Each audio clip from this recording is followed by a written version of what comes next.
Hello, everyone. Welcome to our Essential Wellness 2019 Empowered Life series. This is our 8th year of bringing you monthly essential oil education. It's hard for me to believe we've been doing this for 8 years, truly, but we love it. I love doing this. We love doing deep dives every month into different topics. And I am especially excited about today's topic. These ladies gave this presentation on Monday live in Portland, and it was spectacular. There's tons of great recipes and information to be had. So get yourself some tea and a notebook and get ready for an awesome hour of great information. So I want to introduce our guest speakers today. I am absolutely thrilled to have these two amazing ladies with us, Jenna Stevens and Bianca Jade. They are both from Portland, Oregon. So we are all in Portland. And Jenna has 4 children and a background in environmental science and outdoor studies, and a Master's of Arts in Teaching, and she is currently a Diamond Wellness Advocate with doTERRA and educates others about the power of essential oils. And she is with the lovely Bianca Jade, who has a background in arts and photography and is an aromatherapist and is also currently a wellness advocate with doTERRA and also educates others on the power of essential oils. So today they will be sharing how to create desire and cultivate romance using essential oils and other goodness. So thank you, ladies, so much for being here. I'm going to pass the presentation on over to you. Thanks, Aisha. Thanks, Aisha, and welcome everybody. And Aisha, congratulations on 8 years of having these webinars. They've been such a value for us for so long. And it's fun to be here today. Bianca and I just want to tell everybody Happy Love Month. We really love that there is not just a holiday, but a month dedicated to reminding us to share love and appreciation with ourselves and others. And we're really excited today to dive in deep and talk about these subjects.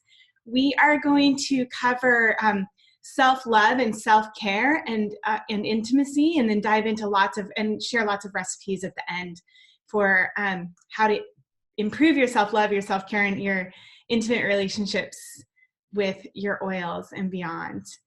And we want to remind you today that this subject we're covering this because it's been a journey for both of us in different ways.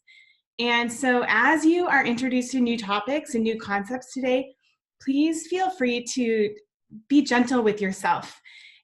Just pick maybe 1 or 2 of the tips that we give you to start out with and make small changes. Experiment for a while, and then if it feels good, keep it, and let something else in as well. It takes a lot of intention to get into your zone of passion. But once you're there, it feels so great, and you really start to ride the wave, and it becomes easier and easier to make choices that uplift you. And lots of healthy habits follow. So enjoy this webinar, and we hope you find wonderful things that you're going to adapt into your lifestyle. But before we start, fun fact. Do you guys know that Valentine's Day is not a Hallmark holiday? We find that so fascinating. It's actually been around. It's not even an American holiday. It's actually been around since ancient China. And so many people we run into in February are grumbling about, chocolates and roses and flowers, and it's a Hallmark holiday and I'm not going to celebrate it. But we're embracing it over here. And in fact, it's been celebrated for so long. It only became really a holiday. The very first person that made Valentine's Day cards was a woman named Esther Howland. She was an American artist, and she made her own Valentine's Day cards in the middle 1850s. And that's when Valentine's Day, people began to share love notes with other people. Valentine's Day is not about spending money, and it's not about having fancy dinners, but it can be really simple and affordable. It might be a hand-picked flower from your garden, might be just greens if it's too snowy where you live. Maybe writing a letter to somebody or to yourself saying I love you, or sharing a yummy dinner that you make at home. Our hope is just that you can shift your thoughts on this subject and really think more in February about expressing love to yourself and others. I truly believe that there is a plant on this earth to support us in everything that comes our way. I have been using doTERRA oils for the last decade, and there are so many oils and plants to support us in this topic of intimacy, which is very exciting for us. We're going to talk more about some of those later, but first we're going to dive into this topic of intimacy. I love this quote by Erwin McManus about intimacy. We are most alive when we find it, most devastated when we lose it, most empty when we give up on it, most inhuman when we betray it, and most passionate when we pursue it. When I used to think of the word intimacy, I would just think of this first definition: close familiarity, friendship, closeness. But when I started looking deeper into true intimacy and self-intimacy, I really took the word apart and realized it means into me see. I see me, I know me, and I still choose me. You see me, you know me, and you still choose me. I see you, I know you, and I still choose you. For our hearts to fully thrive in intimacy, they must feel seen, safe, and accepted. And it's a sacred, vulnerable, and beautiful experience to fully share a heart with another so that they can see into who we really are and we can see into them. Real intimacy makes us feel alive when we found it, because somebody finally took the time to peer deep into our soul and accept every part of us, our light and our shadow. Until we experience this, we'll feel ignored and not seen. This mingling of souls is something we really long for because we are designed to connect. And this applies to self-intimacy as well. Are you taking the time to reflect and looking deep into your soul to fully accept and love every part of yourself? So there can be such a laundry list of things that cause people to have blocks in intimacy, and some of them are listed here. They can be lack of self-love or self-care, low self-worth and confidence, criticism, internal criticism of yourself or your partner, intimacy avoidance, fear of loss, inability to unshield our hearts, distractions, work-life balance or imbalance, lack of gratitude, loss of libido, sometimes just plain out exhaustion. And another one that was brought up to me recently that a lot of people have experienced is just shame. And that one really does resonate with me in a lot of ways. And I just remember when I was 12 years old telling my best friend told me her dad told her how babies were born. And so she told me she would tell me, and she did. And I told her she was lying because I had just learned just a very, watered down version of that story at church recently. And then when I was 28, I had my first baby. And then when I turned 30, I had my second child. And that was when I finally stopped having nightmares about having an out of wedlock child. So I carried a lot of shame around issues of intimacy and sex for a long time. And when I turned 40, now I had 4 children by then, and I started teaching doTERRA classes all over the place and finding that women were still experiencing these same things I was. And sometimes I would see women a few decades older than me struggling as well. And so it made me start really digging into this topic. Also, I have teenagers now, and I wanted to be able to unwrap the peels of the layers of the onion and make sure they felt comfortable talking about intimacy. And what I found in my research, because so many people ask me in classes, what do I do? I have no sex drive. I have no sex drive when somebody's in their 20s, they say, because they're tired of their babies touching them and crawling all over them. and in their 30s because they're really busy working and getting their career established, and maybe in their 40s perimenopause and starts to, and on throughout our lives. There's reasons why we're blocking, why we think that we have a low sex drive.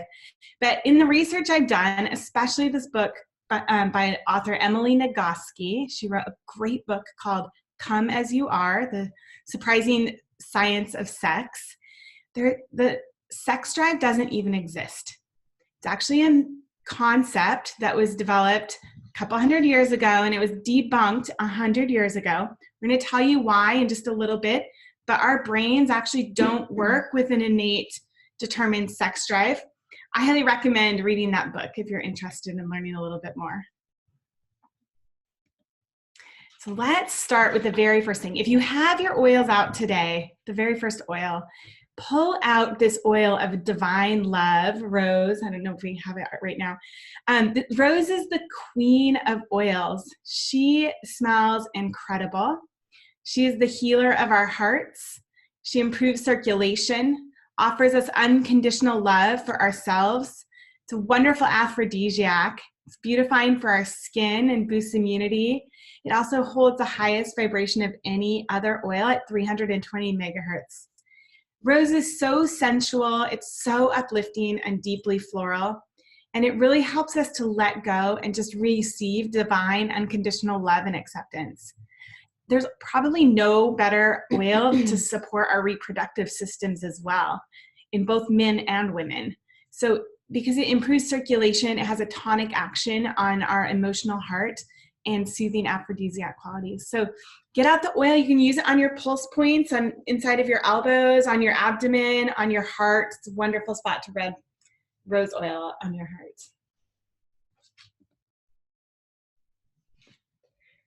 So when we start out with self-intimacy, it really does start with you. How are you going to be able to get really deep and intimate and vulnerable with somebody if you can't do it with yourself? I'm really passionate because I've spent my adult life learning and practicing unconditional love and care for myself. I was never taught that growing up beyond just kind of basic, hygiene and caring for yourself. And I've discovered that in order to get truly in tune with your desires and to create the life that you want to live, you've got to start with yourself with proper care and love. It's a choice every day and it's a journey, and I'm happy to share what I've discovered so far. So if you did get your oil out and rub it all over your heart, this is a great one to start each day with. When you're working on these practices of self-care and self-love, it's the best way to really get into this space and help heal traumas and wounds and bring in the light and love. Self-love begins at our core. It's our center for love, compassion, and joy, our heart. And so I just want to take a moment to remind you that you are enough, just as you are right now. You are perfect. You show up for life and you're enough. So give yourself a pat on the back every day because you deserve it. Have you all heard of hugging therapy? So I think it used to be 12 hugs a day, but recently I found out it's 8. So maybe it doesn't take quite as many as they thought, but 8 hugs a day keeps the doctor away. So the more you hug, the better you'll feel. Research shows that it boosts oxytocin, serotonin, and our self-esteem. So I want to teach you the simple yet profoundly healing art of the self-hug. This is a really great way to start your morning before you get out of bed. So why not just start by hugging and loving ourselves and getting, you only have 7 more to go after that. So all you do is place one hand under your armpit and the other hand on top, but really get in there and go deep and really hug yourself. And I want to invite you to close your eyes and just sink into this for a moment. And just pay attention to how you're feeling, to your breath. Slow down your breathing. Take some nice deep inhales in. Feel your heart space fill with nurturing, support, acceptance, containment. and just hold that space. And squeals of excitement and sighs are welcome too. I don't know about you, but whenever I hug like an animal or a baby, I get really excited and kind of shake and squeal. So do that with yourself too. And repeat the following after me. I am worthy. I am enough. I am safe. My heart beats to the rhythm of love.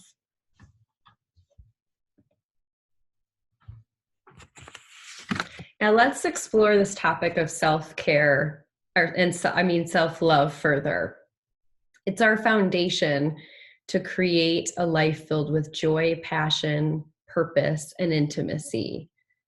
Unfortunately, many of us are taught that it's narcissistic to love things about ourselves, and this is just a complete false belief.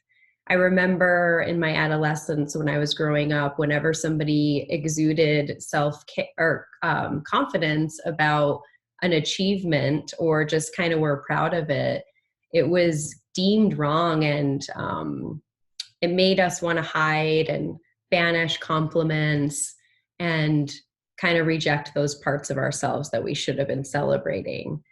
Self-love is really, it's your divine mission so that you can ripple that love out into the world and lift up the world and other people around you. It's a path and a daily practice, and you're making a choice every day that's either in or out of alignment of the life that you want to create and live. It's your relationships, your work, your health, your home, and everything in your life. It helps us create healthy boundaries so that we choose only loving relationships that serve our highest purpose. And it helps us to release toxic ones. It helps us to only make decisions that we truly desire and be able to say no to ones that aren't in alignment with what we want in life. And so just begin this self-love practice by taking inventory of your thoughts, your actions, and especially negative ones. And just simply start by reworking these. Every time you catch yourself thinking a negative thought about yourself, rewrite it with love. And the words I am are very powerful. So also pay attention to these words. It's a higher extension of ourselves. So if you're seeing things like I am not enough, enter any word, thin enough, smart enough, etc. Work on reframing this to things like I am smart, I am capable, I am healthy and strong, I am doing my best. It really takes practice to turn our inner critic into our biggest fan, but with some practice and intention, it is possible. I am a huge advocate of loving ourselves the way we want to be loved first. So I think you should be your own Valentine every day. We should always have these things around us that make us feel so happy and excited. Perhaps it's your favorite flowers or going out to eat at your favorite restaurant. Maybe just a love note to yourself or just anything that fills you excitement. Our lives should really be a part of this. We were here to enjoy life, and we have these senses to indulge in the earthly delights. So go ahead and shower yourself with love. Don't wait for someone else to do it. I recognized in myself that I had these expectations in my relationship for to be showered with love in this romantic way. But then I realized I wasn't showering myself with love, and I also wasn't showering my partner with love. And I was looking for this from an outside source. And then when I realized I just needed to shower myself with love the way I wanted to be, everything opened up and changed for me. So if you have your piece of paper and pen, I would love for you to write down, I commit to showering myself with love.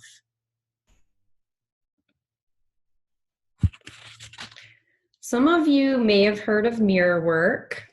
Some of you may be practicing it. I did not invent this. The beautiful Louise Hay, who is the pioneer woman for self-love and acceptance, she created this. But it is an extremely powerful way to help rewire your brain, boost your self-confidence and self-esteem, help you feel more worthy, and help you look deep into your soul to get really in tune with that self-intimacy and self-love. In the live event, I had people raise their hand, and I asked the question, how many of you only think a positive thought when you look in the mirror? And I don't think anyone raised their hand, did they? And then I asked, how many of you look in the mirror and think something negative? And I'd say probably like 90% raised their hand. And I really wanted to ask those questions so that we could really see how critical we are of ourselves. It's very common for us to just look in the mirror and immediately think something negative about ourselves. And so when you do that, pay attention and override it with a compliment. So mirror work, if it's done daily, that's best. And it is very simple, but it takes some practice to be able to go deep with yourself. And so I just want to, remind you, when you are looking at yourself or thinking about yourself, would you say these things that you say to yourself to your partner or to your child or best friend? No way. They would not stick around for that kind of abuse. So the self-abuse, it's got to end for us to fully blossom. So with the mirror work, you just go into the mirror and look into your eyes. And this is not easy at first. You might feel silly. You might think it's dumb. You might cry. But just keep at it. If you are hard on the way you look, your physical appearance, then I recommend waiting until you've done your self-care for the day so that it's a little easier for you to get into this practice. And then you just tell yourself one compliment and own who you are. Your quirks and your uniqueness make you you, and the world would be a boring place if we were all the same. And lastly, give yourself one compliment. If your inner critic speaks up, override it, acknowledge it, thank it, override it with a compliment. There's no place for that inner critic anymore. So just kind of practice this and it'll get easier. And I swear this mirror work has really helped me and changed my life when it comes to self-love and acceptance. So in honor of getting to the space of self-love, I would like you to take a moment to write down 3 things that you love about yourself. Don't overthink it, just write it.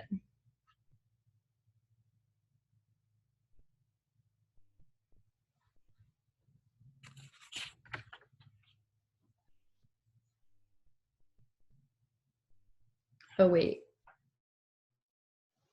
I'm going to make a request that everybody who has joined us live on this webinar and on Facebook write the 3 things you love about yourself in the chat box. Oh, there you are, Aisha. I couldn't hear you. Did you hear what I just said? No. Oh, okay. I said that I'm going to make a request that everybody that's live on this webinar and or on Facebook Live write in the 3 things in the chat box or on Facebook that they love about themselves. Great, thank you.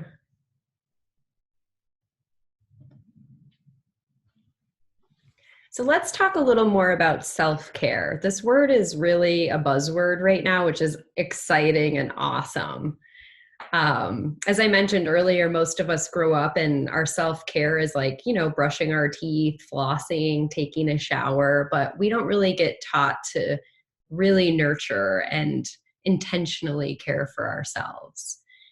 I want to remind you that it's not indulgent. It's a divine responsibility and your foundation to feel vibrant, healthy, worthy, and sexy so you can get intimate with somebody else too.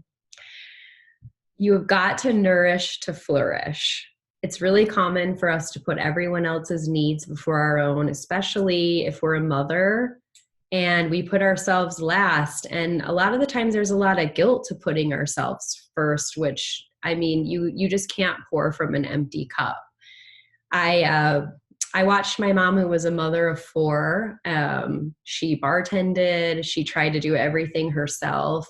And she always put everyone else's needs first. And she just kept pouring from an empty cup until finally she was so depleted and sick. And also during those years, she couldn't show up as her authentic, loving self because she never filled her cup up. And now we have to care for her. And I know that that hurts her because she just wants to keep caring for other people. So keep your cup full, put yourself up there. You deserve it. You need to feel good so that you can go and care for others and serve others the way you really want to. Did you want to add anything to the self-care? Okay. So let's talk about some self-care routines. Intention is really everything. So when you envision the daily life that you want to live, think about what rituals would be a part of that life, a part of your perfect day. Oops. Sorry, guys. I hit a button. So intention really is everything, and our habits and routines become our rituals. So I would encourage you to just sit down and take inventory of them. Maybe a ritual you've created is to look at your phone before you even get out of bed and plug in and kind of get distracted and create this stressful morning. So maybe you could shift that and keep your phone on airplane mode and not turn it on until you nourish yourself first in the morning. It can be simple things like taking your supplements. Maybe you start your morning with tea, but all of these things, how could you do them more intentionally? Maybe you make space to sit and drink your morning tea and take your vitamins instead of downing them in the car or racing off just to another place. So just keep this in mind. And essential oils are beautiful because they're a really simple and effective self-care ritual. It just takes a couple seconds to open the cap of an essential oil or like your rose oil and rub it on you and really receive the benefits and the heart healing of self-care and self-love. Personally, I realized that I was turning my shower into like another to-do task on the list, thinking of all the steps I had to take in the shower. And then I realized that this, your shower is supposed to be this space where you nurture and care and love yourself and rejuvenate. So I personally brought more essential oil scrubs into the shower, which we're going to share with you. And eucalyptus is my jam in the shower. So as soon as I get in the shower, I get wet and I put a couple drops in my hand and rub it on my chest. And as soon as I smell eucalyptus, it really just takes me away to a spa and completely shifts me being in this to-do taskmaster to slowing down, pausing, taking deep breaths, and really loving and caring for myself as I clean my body. Passion oil. This blend is amazing. It's called the Inspiring Blend. It has a blend of really warming, invigorating oils that get your inner flame sparked and going, especially during winter when it's cold and rainy. This is the best oil to use. I remember one winter I was really feeling like my inner flame was extinguished. And at that point, I actually didn't like passion oil. This oil took some time for me to get into it. And it was really just this one experience I had that shifted and made me love it. But I think we were at the 5 months in of rain and gray and cold in Portland. And I was just feeling really just uninspired and lethargic and, pretty grayed out. So I put passion in my diffuser. I rubbed it all over my lower abdomen and all over my body. And it was just like an instant change of energy and attitude and mood, which was great. So some of these warming oils like cinnamon and cardamom are known as aphrodisiacs, but I wanted to point out Damiana. This is a really special one in this blend. Damiana is also known as an aphrodisiac. And it's an ancient one, and it was particularly used against Mexican Indians. The leaves were not only prescribed as an aphrodisiac, but also a tonic for overall health. So it's really exciting that we get to tap into the benefits of Damiana in this passion blend. If you haven't tried it, it is 10% off for the month of February. So I highly recommend giving it a try. I also have a friend who swears that when she puts this blend on, her hubby is in the mood instantly. So let's dive a little more into this concept of joy and sparking joy in your life and getting clear about your desires. If you haven't heard of a joy list, this is a great way to get into this space and get clear about your self-care needs. It's pretty simple, but I just recommend setting aside 15 minutes of uninterrupted time and get a pretty piece of paper, one that you want to see around your house. I like all things to be pretty, so so you just ask yourself questions. What do you truly desire? And don't really think about all the, inner workings of these things, like if you could do it or not. Just think about what makes you laugh and reflect a bit. What makes you feel light and inspired? What makes you want to get out of bed every day and go throughout your day and live this life? And write it all down, about 10 to 15 things minimum. Place your list somewhere you can see it every day, your refrigerator, your mirror, wherever that might be for you, so that you can be reminded every day of those things. I also recommend creating seasonal lists, because some things you might love to do in the summer, you can't do in the winter. I personally love spending time at beaches and rivers. It's my number one summer joy list, but in the winter, I can't really do, I guess I could do it in like a parka snowsuit, but, but in the winter, my number one is creativity. And so this is just a great measurement, because whenever you feel yourself feeling kind of down, it happens to all of us. And, you have to, for me, I've always had to work at being joyful, kind of. I had, kind of a hard life. So I've had to work on bringing a lot of these practices in. And whenever I'm feeling uninspired or down, I think, wait, have I done anything from my joy list? And I'll go to it and immediately do something from it. And you'll see it'll really shift the way you're feeling in your life. Connecting with our body is absolutely essential to get into the space of intimacy, romance, and desire. We are so in our heads all the time thinking. And as adults, we don't really connect with our body very much. Children, think about how much touch children and animals require. My cat, if she could get pet all day long, nonstop, she would be like the happiest little thing ever. So think about yourself like this. Think about how your skin and your body want to be touched, just far beyond just your normal daily hygiene. So starting your morning before you get out of bed with that morning hug, there's also this concept called the body tickle that you can do. And so after you give yourself your hug, you just start from your head and lightly run your hands down your body to your feet, back up and down your arms to get anchored into your pleasure center and feel alive and get that sensuality going. It's really important for us to feel sexy in our skin. So whatever makes you feel sexier, do that. I recommend to all you ladies that it's time to go through your undergarment drawer.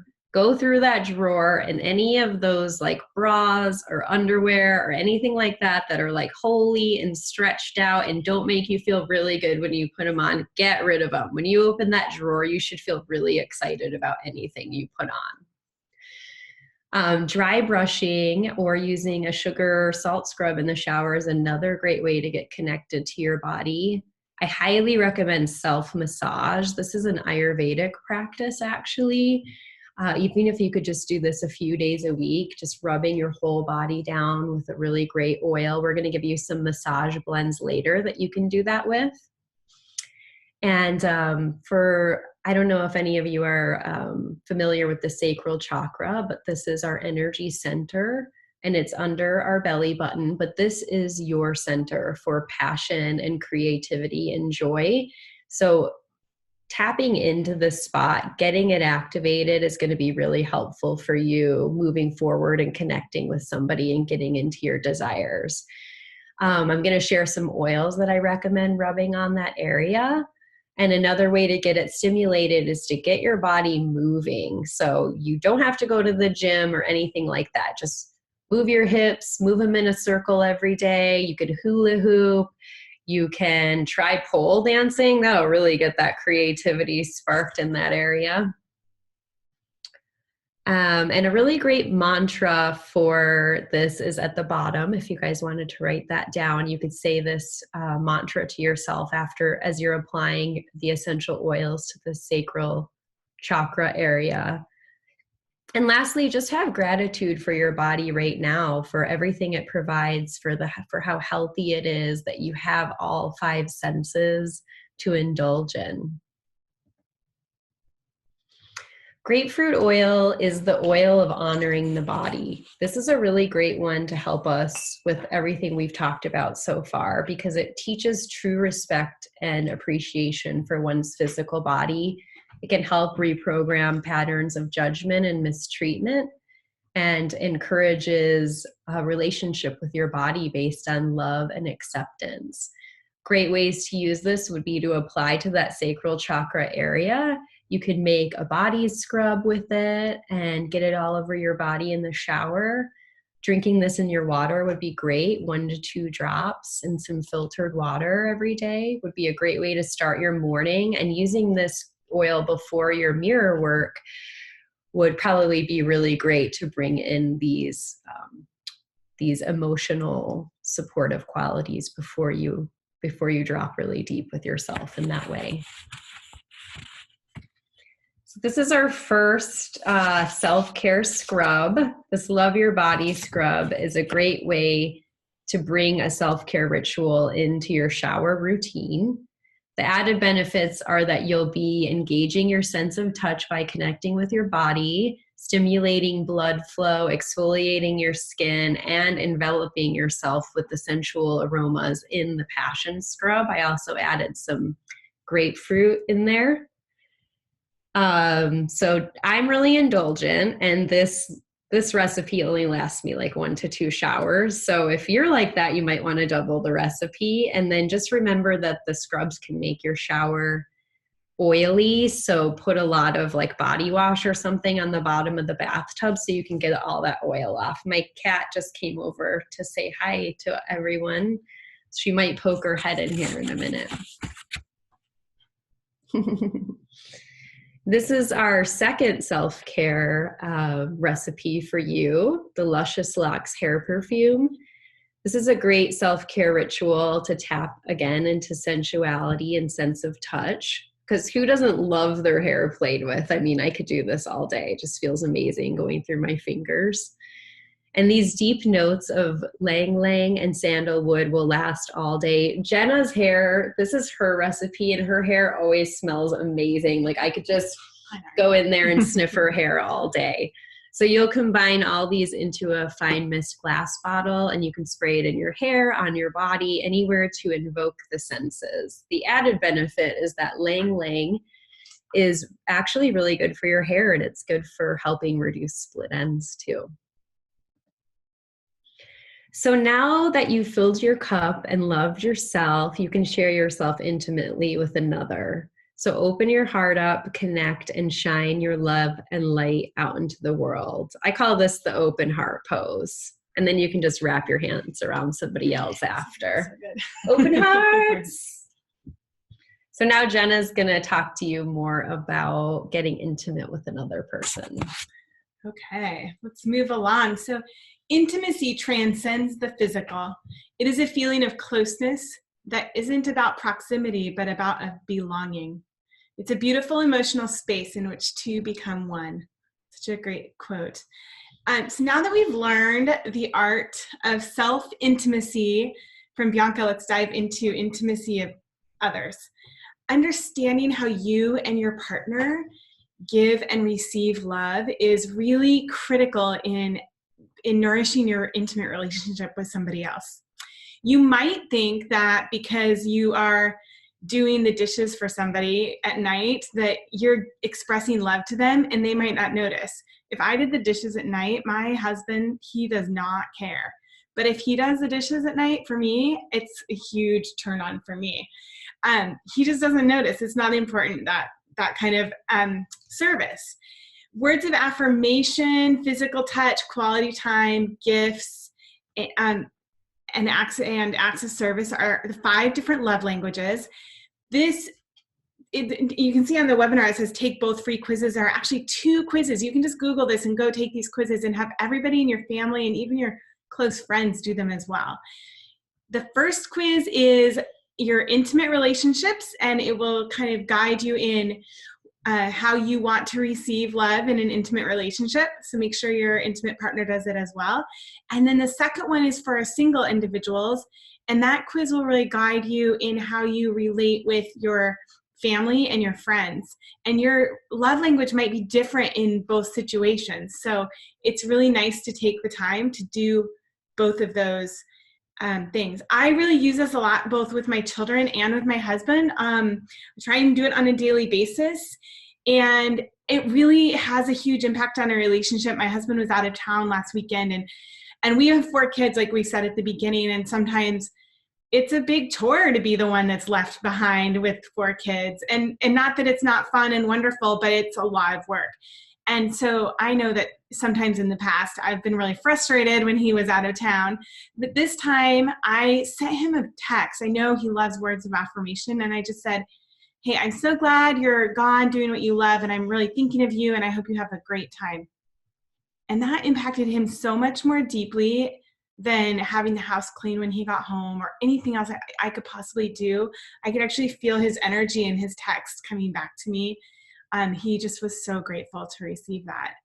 And it didn't, like, I'm so glad I was able to offer that to him and show him that I love him in that way. It doesn't even take any really work once you kind of can identify it. It's very simple. Yeah, and I personally found out when I took the 2 quizzes, the single and the relationship, that they were actually, some of my love languages were completely the opposite. So my number 1 way of receiving love from friends and family was the complete opposite of how it is with my partner. So it's really enlightening to learn both. So take them both and spread them around. And the book is really great too and worth reading beyond the quiz.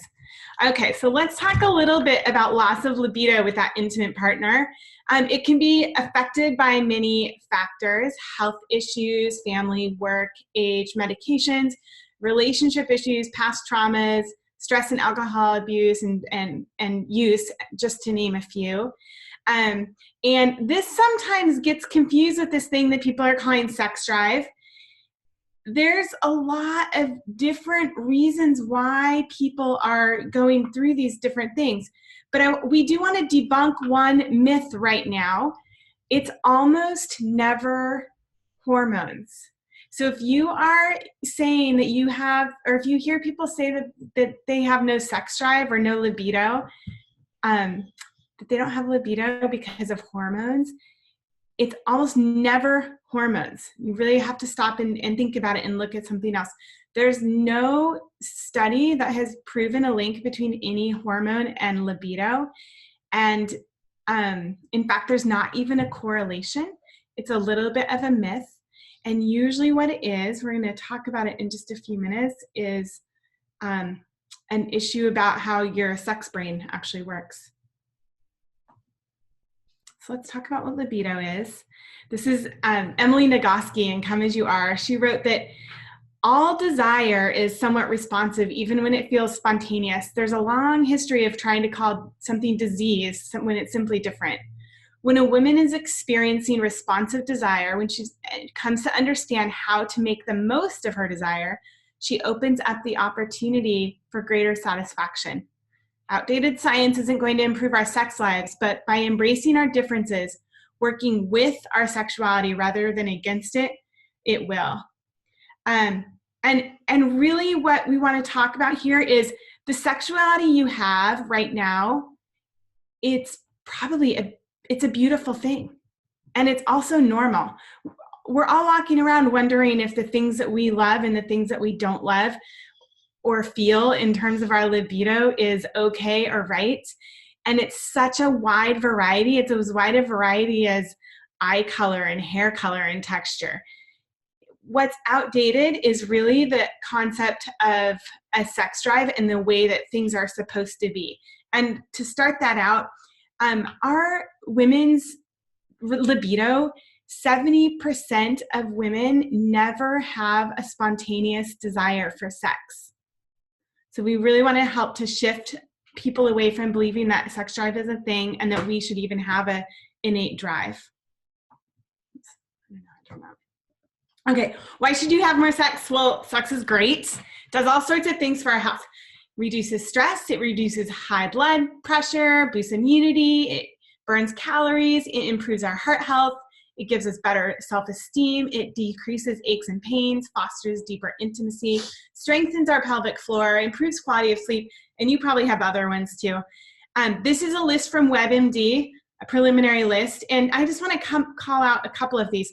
First of all, the more sex you have, the more you're actually going to crave it. For many women, it's really easy for us to get into our daily routines and kind of forget about sex and about our sexual desire.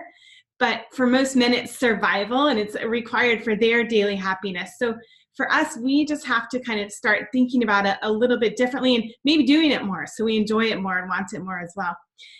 Having sex once or twice a week has been linked with higher levels of an antibody called immunoglobulin A or IgA, which can protect you from getting colds and flus and infections. So while you're maybe using your supplements and using your oils, have more sex. You'll stay healthier in the winter. And it also decreases your aches and pains because it boosts your body's natural painkillers, which we call endorphins. Those help to turn down pain. So if you feel like you've got a headache or PMS or arthritis pain or something like that, but they seem to go away after sex, it's actually true. They do. And you get better sleep when you have sex too. So release of oxytocin during orgasm promotes better sleep. All right. So here's a few things we can control pretty easily in our lifestyle choices that can make or break our sex lives. Small daily changes and daily choices really do have a huge impact on how we are 5 or 10 years later. And so these are things we can control. Eating a healthy diet, getting lots of sleep, optimizing vitamin D, addressing your stress level. Engaging in adequate physical activity is actually proven to be the single most important thing in having a better sex life is getting at least 30 minutes of some sort of exercise or movement of our bodies every day, even just a light walk. Avoid smoking and excessive drinking or unnecessary medications, many of which can exacerbate or cause impotence. And don't overwhelm yourself if you don't do all these yet or at this moment, if that's all right. It's a daily practice and you can just change one thing at a time. Okay, let's look at this next great slide.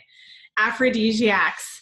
For centuries, foods have been called upon as aphrodisiacs to inspire devotion, to enhance allure, to bring back an errant lover, increase fertility, improve vitality, promote longevity, and even to identify a future mate.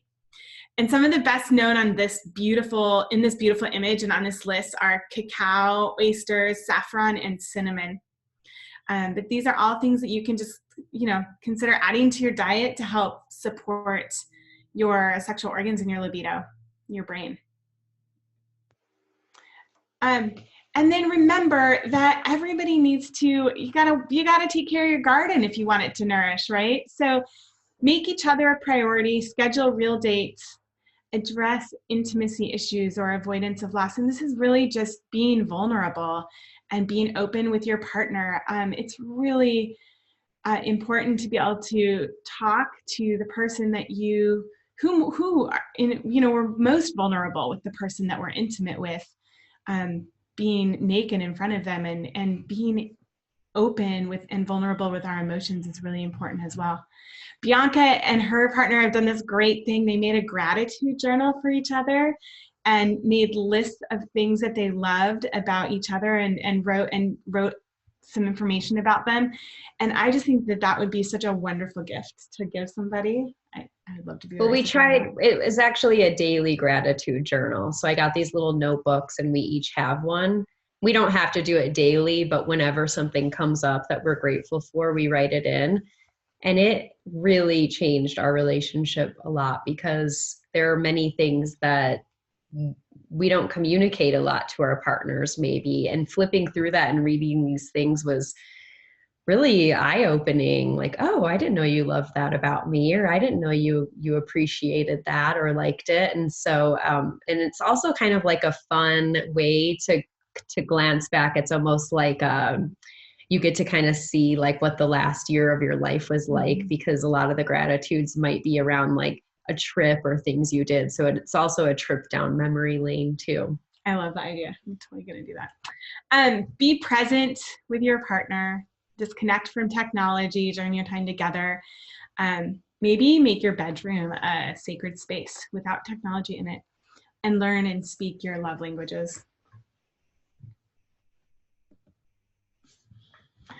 Okay, so when you're working on creating sexual desire, here's some different ideas of ways you can do that. Set the mood. Use your favorite diffuser blend. We're going to show you one in just a minute. A massage blend that's really special. We're going to show you a bunch in a few minutes. Do you have sexy clothes that you like to wear? Do you have beautiful music? Do you have candles that you like to light? Maybe you attach one to the times that you are wanting intimacy at night. Find an oil blend that communicates when it's sexy time. You might find a blend in a little bit today that you try out that starts really connecting in your neural pathways in your brain that it's sexy time. And you might be like Bianca when she put on that oil that she really liked and her husband automatically thought it was sexy time, right? Mm-hmm. Sorry. So, yeah. Should I tell the story? Yeah, do it. That's funny. So we're going to give you some lube recipes, and in that is you're creating that aroma that communicates when it's time. So only use those when it actually is time. I learned this the hard way. I was in bed ready to clonk out and my hands were really dry, and all I had next to me was our lube blend, which has like coconut oil in it. So it's really moisturizing too. So I decided to put it on my hands, and the bathroom door flung open and my partner was like, his eyes lit up and he was like ready to go. And he's like, it's sexy time. And I was like, no, it's not sexy time at all. So don't make that mistake. Save the aromas for sexy time. That's so funny. Okay, well, something I want to mention is flirting. So we've been making these lube recipes, and I know that for me, sometimes it takes me a little bit longer to become aroused. And so if I say to my husband, hey, I've got a great lube recipe to try out tonight, then that starts turning my brain on in that area, so that later in the night I'm ready. And it kind of creates anticipation and excitement too. Communication is lubrication. Communication is all, and vulnerability is just such a key component of creating sexual desire. Yeah, don't be afraid a lot of women are afraid to speak up and say what feels good and what doesn't, but your partner doesn't read minds and they don't really know, and we expect them to pick up on all of our cues. But sex, I loved learning this recently, that sex really is a skill. You're not just like so amazing in bed. It takes time and practice to get to know your partner, what they like, what they don't like. And I think being intentional and really getting to know that is what really creates that sexual desire and that sexual intimacy with each other. And lastly, I listened to this podcast by this man, his take on creating sexual desire. And it was really great. And the big tip he had that he loved that his wife did is she has her special pajamas that she wears, whether it's just time to go to bed or time to be getting sexual together. And he's like, I know when she comes out in her, pajamas with flowers on it, like flannel 2-piece, that she's going to bed. But when she comes out in this little white short robe or this other lingerie nightie, then I know it's time. So I thought that was really amazing. Again, with the communication, with the aroma, and with the attire or little things like that, that's kind of how you can speak that you're in the mood or not. Yeah, totally. Okay, so let's talk really quickly and debunk this sex drive myth. How does our sex brain actually work? Well, I'm sure you were not expecting to see a picture of an interior of a car in this presentation, but our sex brain actually works like a car. We have a sexual inhibition system, or a SIS, which you can just remember as the brakes. All you need to remember from this is the brakes and the gas. And the brakes, we don't even have one set of brakes. We actually, unfortunately or fortunately, we have two sets of brakes. The first one is environmental, and it's controlled by your senses. Your all five senses are continually scanning your environment to make sure that your sexual brain can be turned on or not.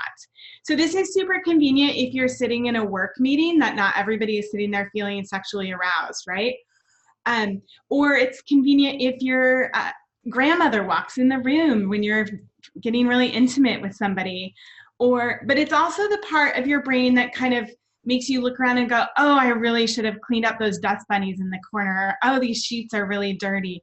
So your brain is really trying to find any reason to turn on those brakes. And the other set of brakes that it is working on, yes, the second one is kind of like a handbrake, more of a fear of performance failure, scientists have been discovering.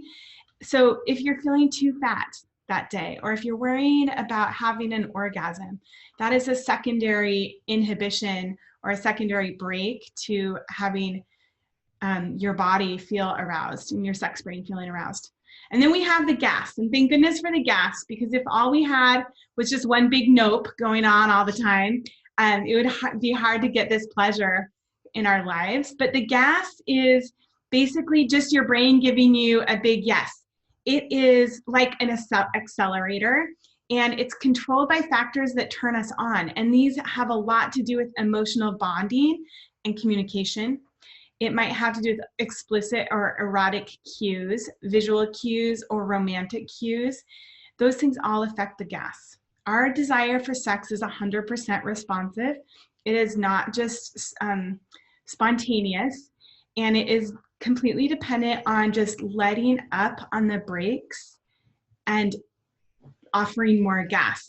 And some of us have really sensitive brakes, and the more sensitive your brakes are, the more you're going to have to kind of dive into which aspect of your brakes is really stopping your sexual brain from turning on, and what kinds of things can you do to accelerate the gas pedal. So it's a little bit, and okay, so let's move away from car talk. We're going to talk about cats. There's a really great recipe called the Sex Panther recipe. This is a really wonderful one to roll on your pulse points and use as an intoxicating aroma. This might be something that you use as a daily perfume too. It's just really warming and really generates your, what am I going to try and say? Your blood flow and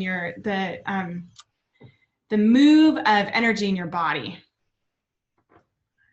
The gas. It gets the gas going. It gets the gas going. There you go.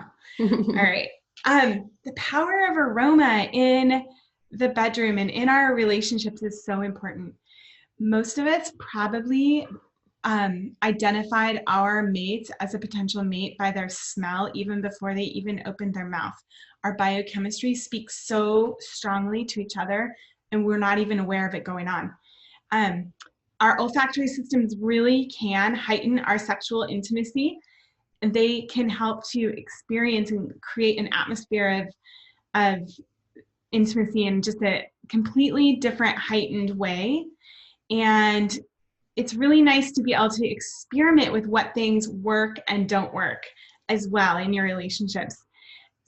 These smells, I just want to say, are so strong. We're really ahead of the curves here in the community of essential oil, in the essential oil world, when we're talking about the olfactory system. It's actually the least studied and least understood of the 5 senses. So we really are pioneers. But do you know that women who have a better sense of smell actually have better orgasms? That's scientifically proven. And this field is really in its infancy, but use your essential oils to your advantage. there is such a great strong correlation between the olfactory system and sexual arousal. Yeah. And it really does help solidify our relationships and our bonding with ourselves and our children and our families as well. I still don't know how to do that. Let's talk about some of the oils you can use when you're working with your olfactory system to boost intimacy. I'm going to just point out a few of them. Cinnamon is regularly used to relight fires and boost sexual desire. It's warming and seductive, and it spreads throughout your body to the warmth spread throughout your body, and it brings blood flow into our genitals. And you may be thinking, oh my gosh, I would never put cinnamon on on my genitals. Don't worry, I'm going to tell you how to do that in just a little bit, and I think you're going to like it. Ylang ylang is a powerful aphrodisiac. It increases sexual desire and it boosts attraction between lovers, but it also helps us open up emotionally and helps us be more vulnerable in our relationships, and encourages a more sensual and erotic experience during lovemaking. Sandalwood is another erotic aroma. That was in the hair blend as well. It promotes emotional openness and increases physical sensuality. It also creates unprompted interactions. If you're needing some spontaneity in your life, you might use a little bit more sandalwood, and it can help get lovers out of a sexual slump. And black pepper is also an erotic aroma that adds zest and liveliness to a love life. It warms, strengthens, and penetrates a lot like cinnamon does. And then, okay, let me give you a few recipes using some of these. I have been told that geranium and sandalwood are great to use with fractionated coconut oil over the clitoris for stimulation. There's a wonderful recipe for natural Viagra. It's 2 drops each of cassia, Hawaiian sandalwood, clove, and clary sage. You take those in a little veggie capsule a couple hours before sex. Mito to Max is wonderful for people looking for energy and stamina. And then Cass, who we're going to share some recipes by her at the end of this. She has a waxing business here in Portland, Oregon. She has a great recipe that she said is wonderful for people that are sober or avoiding alcohol. You take 2 drops of clary sage and a teaspoon of honey and mix it in some warm water. And it just helps to kind of lower your inhibition a little bit and your open you up to being more receptive, turning on your sexual brain. There's also some of these oils are really great for menopause symptom relief, including vaginal dryness and pain and thinning of the skin. Those are neroli, lavender, geranium, and rose. They've actually been proven to significantly improve sexual function in menopausal women. And that's a study that was on PubMed in April of 2018. They can actually be used topically, internally, and aromatic in that way. Okay, so you're ready to set the mood. Here's a couple of blends for you. This is called Anticipation. Just put these in a spray bottle. This is wonderful to spray on the sheets and your pillows, spray it in the air. It's just really stimulating. And, you know, we just talked about sandalwood and ylang ylang, and bergamot is such a beautiful scent as well, and they blend really well together. Here's one for your diffuser. This is called Be Mine. Combination of sandalwood and passion. If you're one of those people that feels like maybe passion is a little bit too strong, blend it with a little bit of sandalwood and it's wonderful. Or dilute it with a little bit more fractionated coconut oil while you're adjusting to using it. Okay, this is a wonderful recipe. It's called Ecstasy Extender. It's an essential oil spray. Combine 2 drops of cinnamon, a drop of geranium, a drop of ginger, a drop of lemongrass, and a drop of peppermint in a 2-ounce bottle and massage it lightly on your genitals. It helps to reach and prolong climax. And I know that you might be thinking, no way is lemongrass, peppermint, or cinnamon going on my genitals in really small amounts. Remember, they're really, really warming and really stimulate blood flow to the genitals, which is really important during having sex. And so I bet you're going to find that they feel really great. If you're concerned about it, maybe do it, double the recipe or double the fractionated coconut oil to start, but you might find that you want to add a little bit more of those spicy or pepperminty oils. I've also been told by somebody recently that she loves to use peppermint in oils for genital stimulation because it helps to really let her enjoy her orgasm for a lot longer. All right, jasmine. Jasmine is the most sensual and exotic of all of the essential oil notes. And what really makes it unique is that it's such a sweet floral oil, but it also has an animalistic characteristic because of the presence of indole. You might be wondering what indole is. Indole is actually a really musky aromatic compound that happens to also be found in the human nether regions. It's a kinky flower, as I like to say. And it's described as an optimistic solar scent, but with a sensual faucet. It's like a bubbly girl next door by day and a temptress by night. Really great oil for not only enjoying during sex, but helping to release and resolve past traumas, and being able to just enjoy the moment a little bit more. Neroli is like a sister to jasmine, and rose as well. Use of neroli flowers goes back in bridal to weddings for thousands of years, back to ancient China as well. Brides would wear the flowers, the neroli flowers, in their hair and carry bouquets of neroli flowers and set them on their bedside tables. It's a wonderful, intoxicating aphrodisiac. And it's also wonderful as a companion during times of stress and major change in your life. It can really be used to help soothe and reassure and maintain a connection to yourself as well. It pairs really well with sandalwood, grapefruit, and patchouli for other, as other oils that are great for sexy time.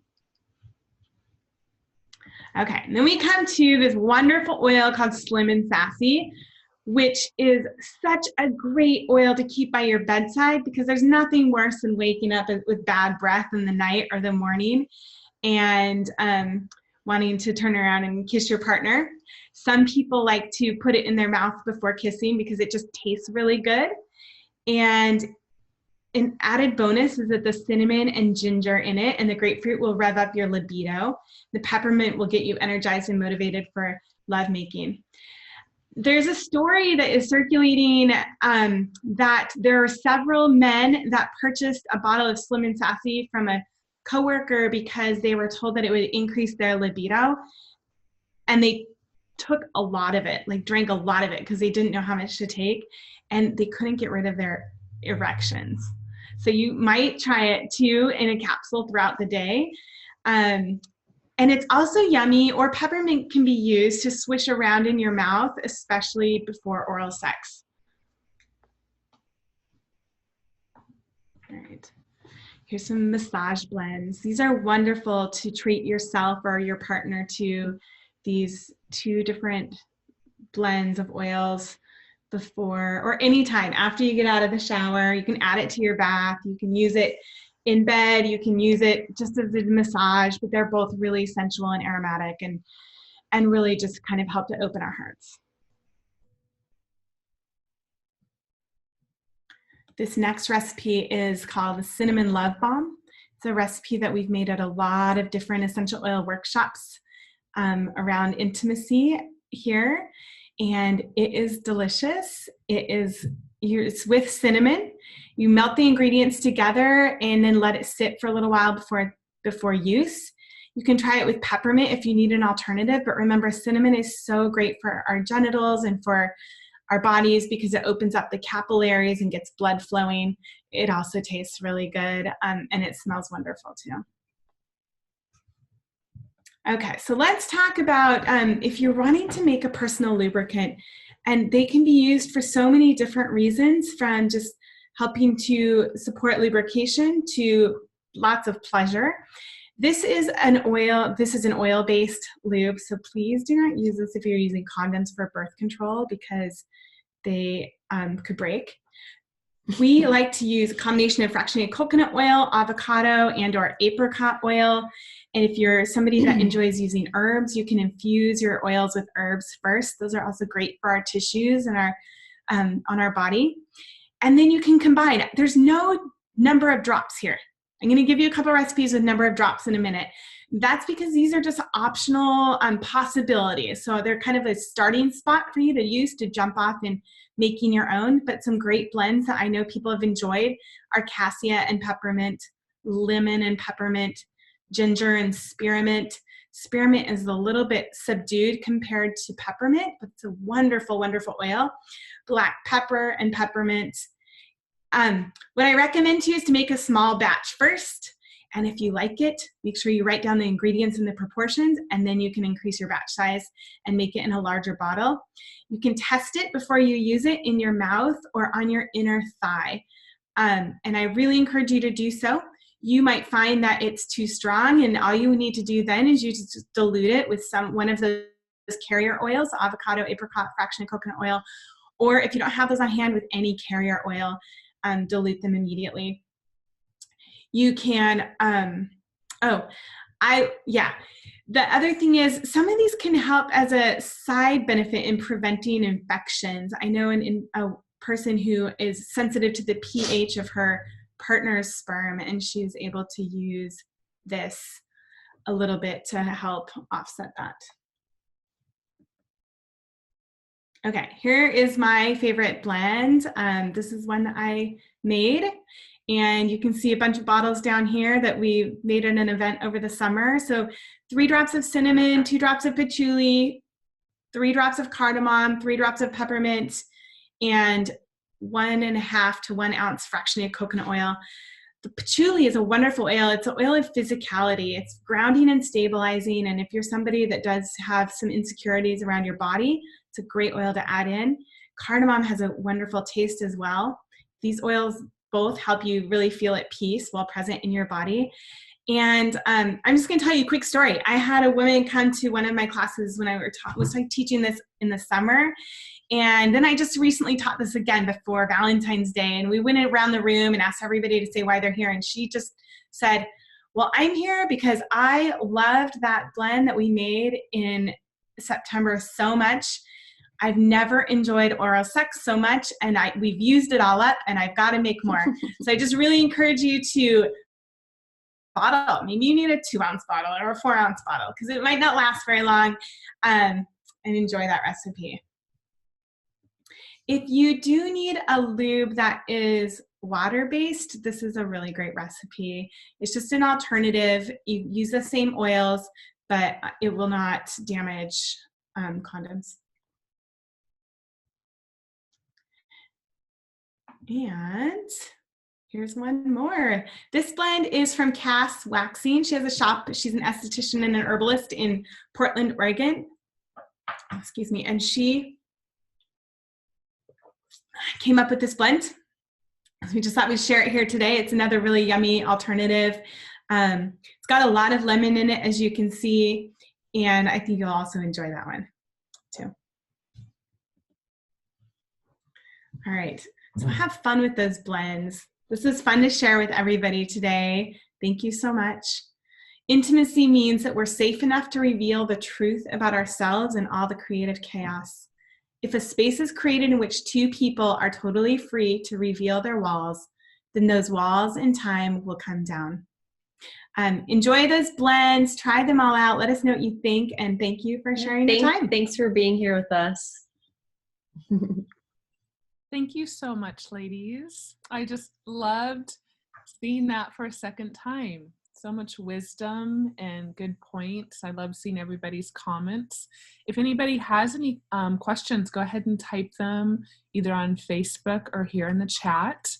And if you are with us and you do not have a doTERRA wholesale account, we invite you to join us. This is the very best way to get your oils. So what we recommend is to reach out to the person that invited you to this webinar, and they will help get you started. And if you do it today, we actually are in the middle of doTERRA BOGO week. and you can get yourself some free Slim and Sassy today, which happens to be one of my very favorite oils for a multitude of reasons. If you have come to this webinar and you do not have a connection to anybody in particular, please reach out to us directly, and you can email info@essentialwellness.life, and we will get you connected. Go ahead and go to the next slide, ladies. So we appreciate you all being here so much. I'm not seeing any questions come in. I'll give you a few more minutes. Yes, there's a question. Does neroli only come in the touch? Yes, it only comes in the touch blend.